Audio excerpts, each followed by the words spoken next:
Hi everybody, my name is Saga Kwandibens. Today I'm going to be teaching you how to bead a birch bark medallion. Although I may not be able to finish it all in this one video, I'm going to give you examples of the type of beading you can do and what you can make with what I'm going to teach you. And yeah, so let's begin. So typically medallions would have like a beaded necklace. They don't have to. I don't know how to do that. I'm still learning at beading, although I've picked it up really quickly, so this will most likely be one of my biggest pieces I've ever made. This is a simpler way to make the medallion like neck part, and you would just sew it in the back. My Nana made this, so I'm kind of using her like the neck piece and the backing and possibly the fringes as an inspiration to making my own, because no one actually really taught me.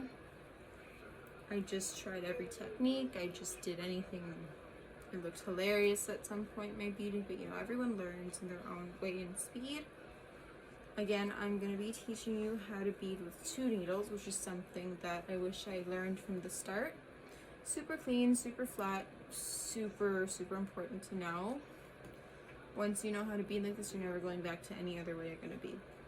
I'm not saying whether people bead is wrong. I'm just saying as a beader, I personally prefer beading with 2 needles. This is something I've made. These are moose antler earrings with 24 karat gold beads. This was beaded with the 2 needle technique that I'm going to teach you, as well as, so were these, and as well as these.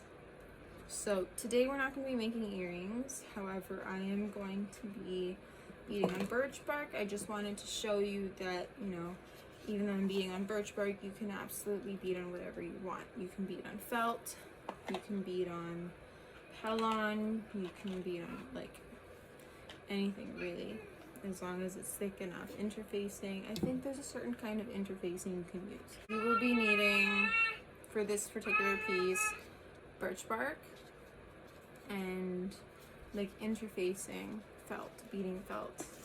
This is how it looks. This is just a little sample piece that I bring into fabric stores when I don't know the correct name of it.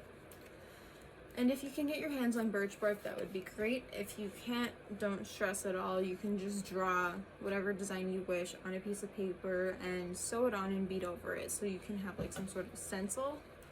But if you get your hands on birch bark, grab this felt, grab birch bark, glue it on, because you're going to want to keep the birch bark and not sew it randomly. So yeah, you're going to want to secure it. And for your needles, I use the gold-eyed beading needles. I get them at Artons off of like Queen Street. Again, it's backwards, but they come in a little packaging like this, and the needles are actually in here. Very useful. You're also going to need nylon thread. Scissors are very important. And beads.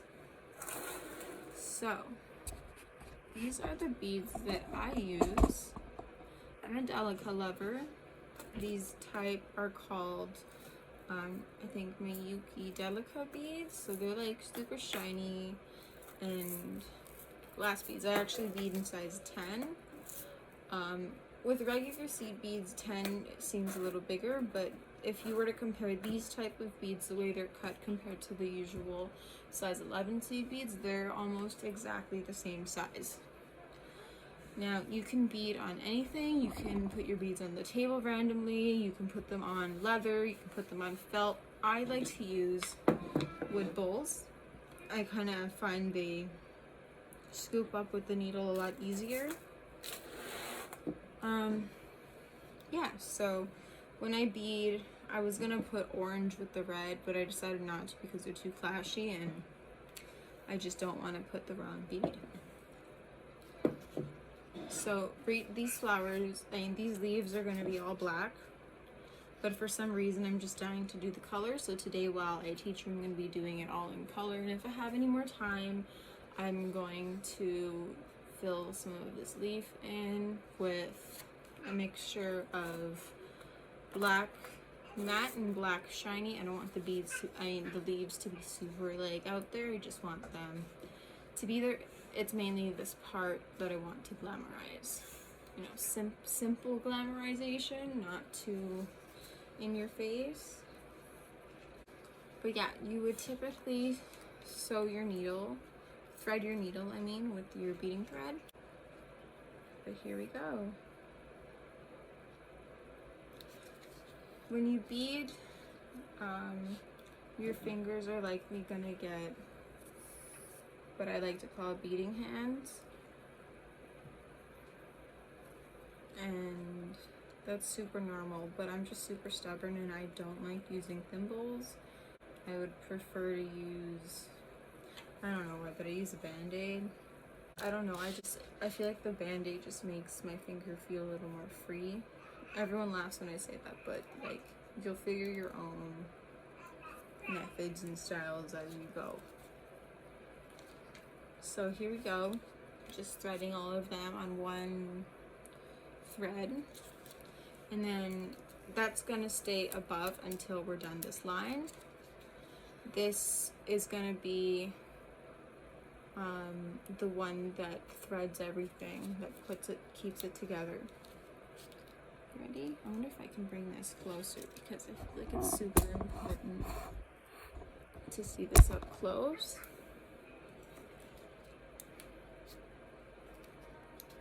Here we go, and I'll show you as I go. So I like to secure the actual thread first so that the beads don't move all over the place. So I went through, and now I'm going to go back through on top of the thread so it doesn't move anywhere, so it's super secured. I'm going to go through this now to secure the other bead, and so on and so on. When I first start it, I like to go through every bead one by one, just because I, like, throughout my beading journey, I've developed like I don't know, beading OCD of a kind, where I just like them all to be super secured. The flatter the better in my eyes, but it does take a long to get to that point, so don't be hard on yourself if it doesn't look the best when you're first starting out, because I can tell you right now, it's taken so many attempts for me to actually get my beading technique done.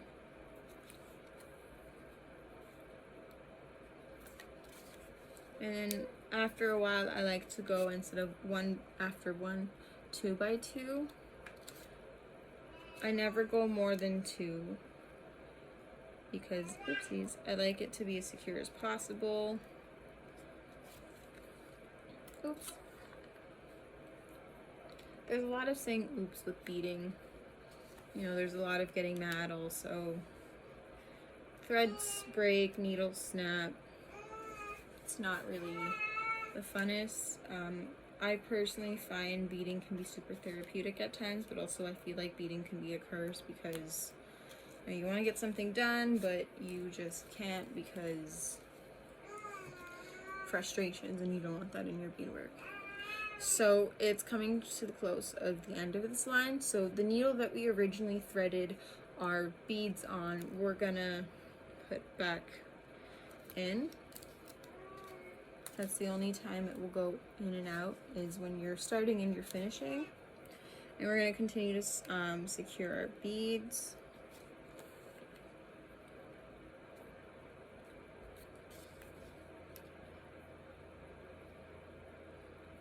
But yeah, as Indigenous artists, I really feel picking up some sort of a hobby, like beading or sewing, something you can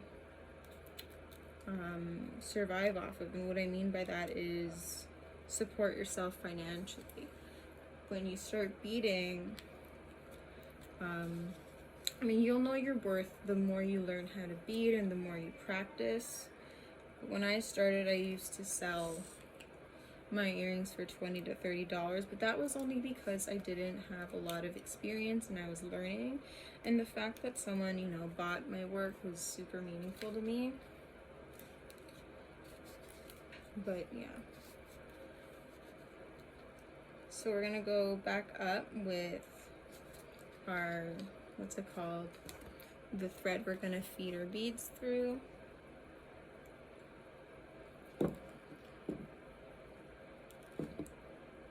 Sometimes I like actually picking up the beads myself instead of using the bowl. I don't know. I'm a stubborn beader, but I get the job done one way or another.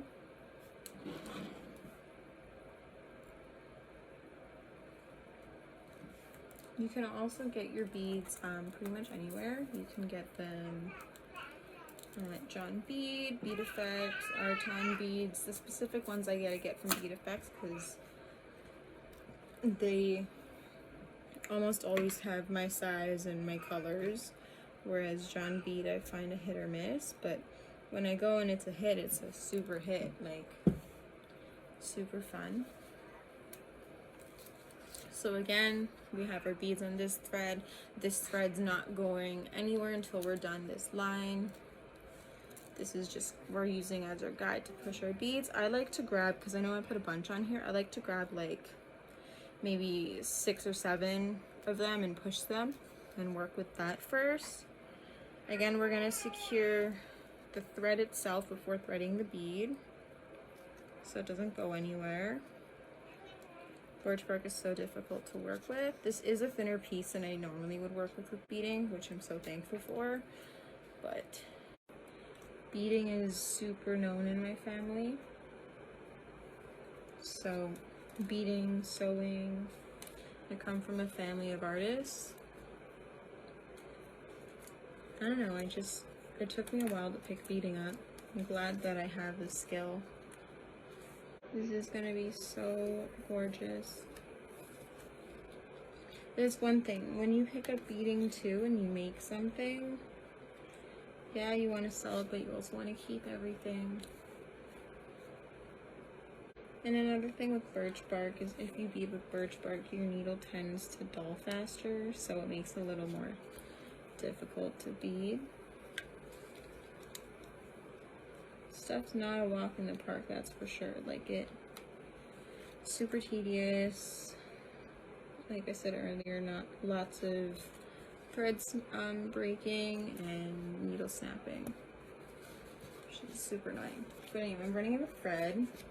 So I just cut it off, and I'm gonna make my little thread pile. There's my one needle, there's another, and I'm just gonna tie it and secure it, and then I'm gonna thread another set of thread with my needle.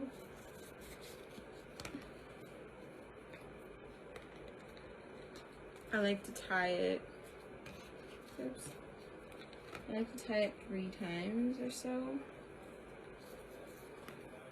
I used to use cotton thread. For some reason I prefer it over nylon, just because I feel like nylon is a little difficult for me to work with because it frays sometimes. So it's like definitely a thread you need to be super careful with, unless it's one of the thicker ones, but beading thinner thread's the best because you can't really see it through the colors.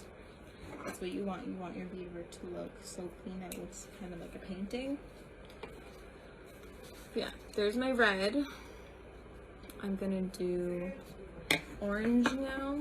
Oops, my bad, technical difficulties, huh? Let's grab the needles again, thread it through. I like to cut it about an arm's length. Like, I like to have my thread that long. Don't make it too long, because then what will happen is the thread will get tangled, and that's never fun. It gets very frustrating very fast.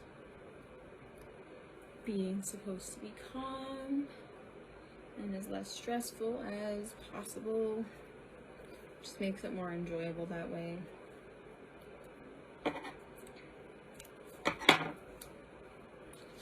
And then I'm gonna put it through here.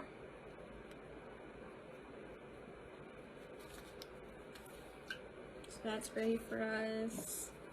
Let me grab the other needle now. Thread this guy. And again, I like it to be arm's length roughly. Oops, I lost my thread. Perfect. So now we're going from the color red to the color orange.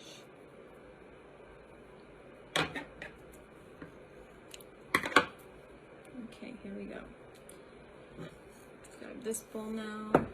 You should have these bowls like in Chinatown or Value Village, by the way, in case anyone's wondering. This. Let me grab the other needle now. Thread this guy. And again, I like it to be arm's length roughly. Oops, I lost my thread. Perfect. So now we're going from the color red to the color orange. Okay, here we go. Let's grab this bowl now. You should have these bowls like in Chinatown or Value Village, by the way, in case anyone's wondering.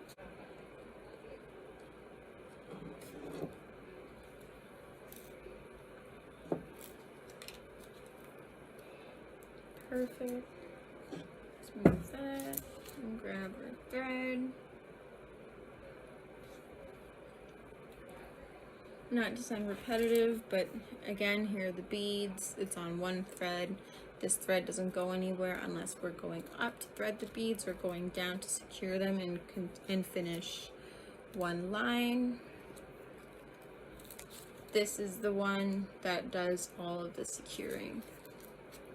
We're going to secure the thread first before we secure the actual bead, so it doesn't move. And then the first few, we're going to go one bead after another, and then after that we're going to go 2 by 2 beads until we're concluding, and then we're going to go back to one bead after one. You don't have to do it like that. I just find they secure a lot better like that. It's my personal preference that I've developed over my beading journey. You can do absolutely anything you want. I'm just putting out a little guideline for you.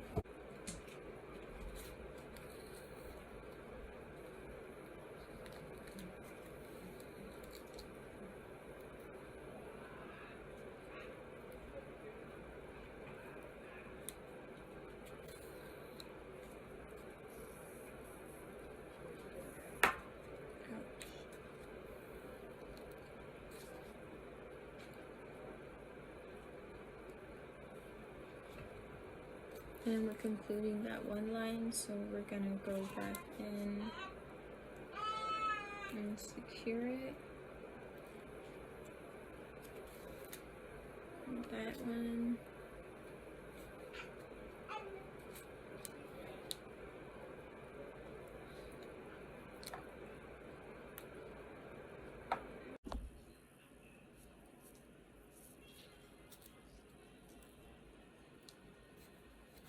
I'm going to have to wrap this up soon because I'm running out of space on my phone. I hope that this taught you a few things, and I hope that this helps you with your beading journey. I really, like I said again, I encourage all of you, especially youths, to pick up beading or some sort of a skill, whether that be sewing, dancing, anything, to keep yourself busy, especially through times like this. So thank you guys for watching, and yeah, thank you. If you had any questions, then feel free to reach out for me on my beading Instagram under beadwork by Saga. Thank you so much. Be safe and have a great day and night.